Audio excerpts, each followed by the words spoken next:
Hello guys, welcome to my lecture again.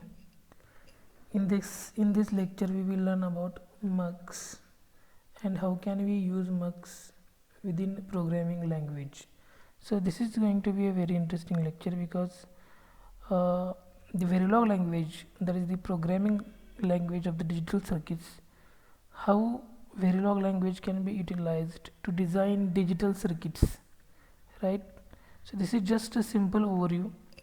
How can we utilize a programming language to infer digital circuits? That is what we are going to see in this lecture. So let us start.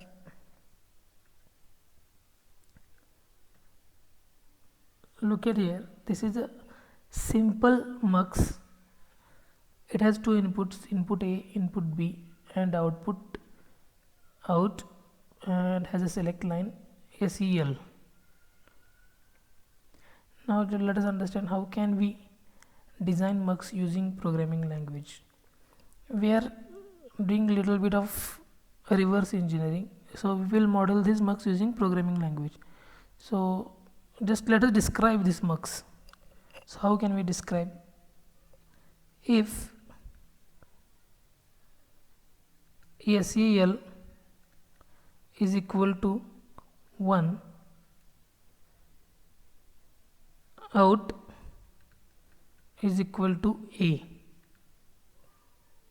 else if SEL is equal to 0, out is equal to B.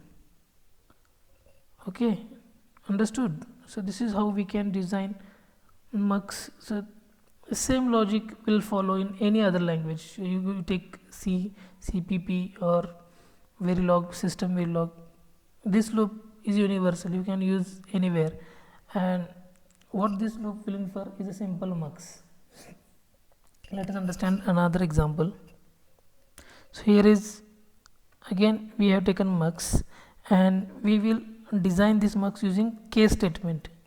So what is the case statement? That is simple in programming language. We usually have a case which is defined here somewhere, and then we have case number 1, 2, 3, 4, like that, right? So let us understand, let us design this mux using case. So case for select line, right? Case. So what are the possible values for select line? Select line, because it is a single input, either it can be a 0 or it can be 1. So let us understand, let us make select line 1. So if select line 1, in that case out is equal to A. Another case, when select line is equal to 0, out will be B. And there is another case in digital circuit which is called as we can define here a default here, default something. Let's put a default value to 1, out is equal to 1. Why this default is used? Because usually digital circuits have two inputs, it is either 0 or 1.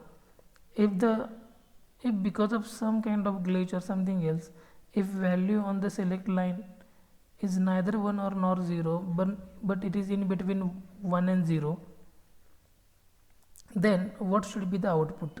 So in that case we are defining the default value for the out here.